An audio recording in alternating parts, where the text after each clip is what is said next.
गोरडवाडी एक छोटंसं गाव, गोरडवाडी एक छोटंसं गाव, धुळीनं आणि बाबरीनं भरलेलं नाव. म्हणजे 20-25 वर्षापूर्वी चित्र सांगतो, हा 2026 साल आहे. 25 वर्ष आपण पाठीमागे जातो तर 2001 साल होतं.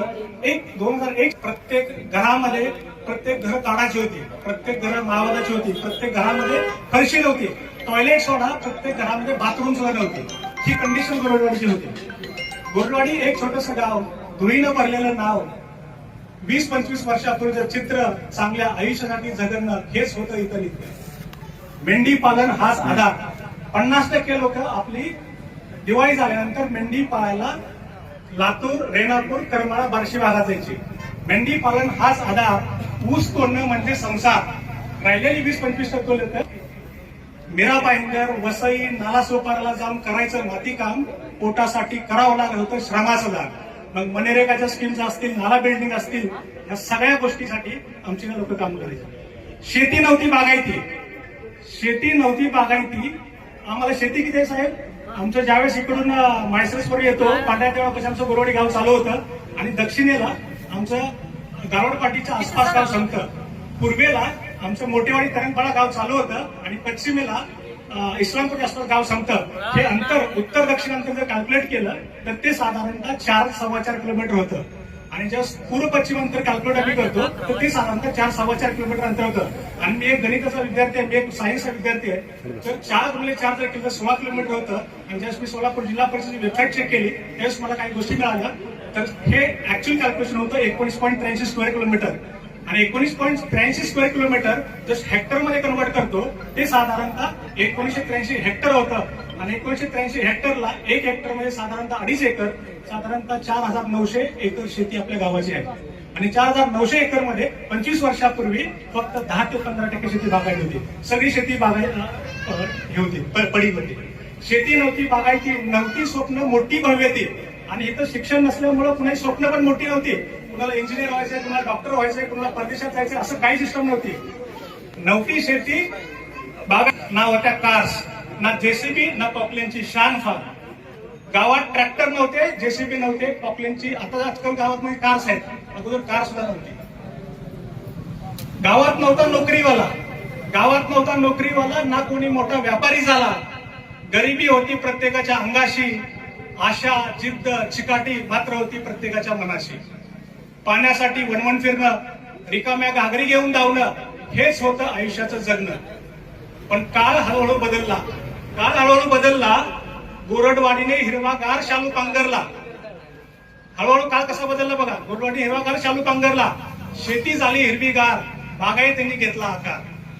आज ट्रॅक्टरची गरगर ऐकू येते. 300, 350, 250च्या आसपास ट्रॅक्टर गावात आहेत. आज ट्रॅक्टरची गरगर ऐकू येते.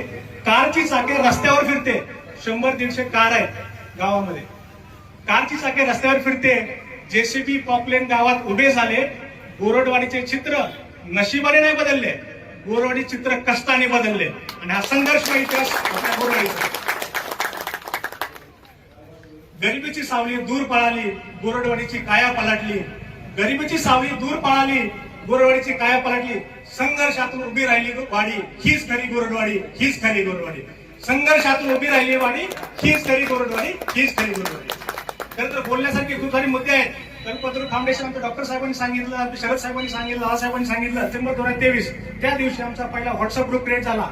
9 मेंबर आमचे डे 1ला ऍड झाले.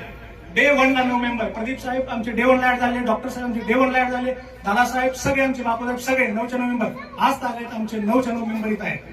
आणि एकही मेंबर आमचा एक्झिट नाही झाला, एकही मेंबर आमचा हे झाला. संघर्ष कुठलंही काम करायचं म्हणलं तर पळवट असतात. काय पळवट असतात?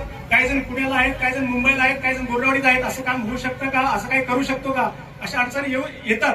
पण ह्या अडचणी आम्ही प्रत्येकाने दूर केल्या.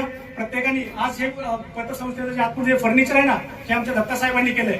एक्झिबिशन करायचं काम आमच्या डॉक्टर साहेबांनी केलंय. डॉक्युमेंटेशन प्रोसेसिंगचं काम आमच्या दादासाहेबांनी केलंय. आम्हाला ऑफिसमध्ये काय भरपूर काही मदत लागली आमच्या प्रदीप साहेबांनी केलंय. सोमनाथ साहेबांनी, नाना साहेबांनी आमचं पूर्ण ग्राउंडवर्क मॅनेज केलं.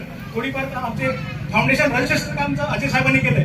प्रत्येक माणसाने याच्यामध्ये काम केलंय, प्रत्येक माणसाने जीव ओतलाय. आणि त्याच वेळेस मागच्या 6 महिन्याच्या परिश्रमानंतर आज हे फाउंडेशन उभा राहिलं. आणि फाउंडेशन उभा राहून आज आमचं फाउंडेशन म्हणजे एक झाड आहे. झाडाला काय एक फांदी नसते, झाडाला अनेक फांदी असतात. आणि कल्पतरू फाउंडेशनची पहिली फांदी आज आमची कल्पतरू पतसंस्थेच्या नावाने बाहेर निघाली. कल्पतरू फाउंडेशनची पहिली फांदी आमची कल्पतरू पतसंस्थेच्या बाहेर निघाली. कदाचित येणाऱ्या कार्यकाळामध्ये कल्पतरू फाउंडेशनची दुसरी फांदी आणखी काहीतरी असेल, तिसरी फांदी काहीतरी असेल आणि अशाच फांद्या हळूहळू करत आमचं कल्पतरू एक कल्पवृक्ष झाल्याशिवाय आमचं राहणार नाहीये. आणखी एखादी संस्था मोठी करताना आम्ही खूप रिसर्च केला आणि सगळ्या माणसांनी रिसर्च केला. काही प्रश्न विचारले. भारतामध्ये सगळ्यात जास्त एम्प्लॉयमेंट कोण देतं? तर मिनिस्ट्री ऑफ डिफेन्स साधारणतः 30 लाख एम्प्लॉयमेंट देते. Indian army, Indian navy, Indian air force आणि अलाइड फोर्सेस. त्याच्यानंतर इंडियन रेल्वे साधारणतः 14 लाख लोकांना एम्प्लॉयमेंट देते. आणि त्याच्यानंतर ज्यावेळेस एम्प्लॉयमेंट येते त्या प्रायव्हेट कंपनी येतात आणि ज्या ज्या प्रायव्हेट कंपनी भारतामध्ये मोठ्या झाल्या, ज्या ज्या प्रायव्हेट कंपनी जगामध्ये मोठ्या झाल्या, त्यांच्यामध्ये काही कॉमन गुण आम्हाला मिळाले आणि ते कॉमन गुण सर आम्ही पतसंस्थेमध्ये किंवा आमच्या फाउंडेशनमध्ये वापरले तर आमचंही कल्पतरू फाउंडेशन हे 100% आम्हाला मोठं 100% आम्हाला खात्री आहे. आणि आम्हाला 9 जणांना 100% खात्री आहे 100% फाउंडेशन मोठं होऊन जाईल. दुसरी गोष्ट, 3-4 गोष्टी जर आम्ही केल्या त्याच्यामध्ये काय लागेल आम्हाला चॅलेंजेसही येणार आहेत. आम्ही 100% याच्यामध्ये मानसिक प्रिपेअरही आहे. चॅलेंजेस येतील, चॅलेंजेस जातील, पण हे कल्पतरू फाउंडेशन हळूहळू मोठं होऊन जाईल. आणि कल्पतरू पतसंस्थेचा सगळ्यात मोठा जो आमचा गुण आहे तो फक्त आमची सामान्य एक चांगल्या जे आज अडचण होती आमच्या आईवडिलांकडे बघून आम्ही या गोष्टी बघितल्या.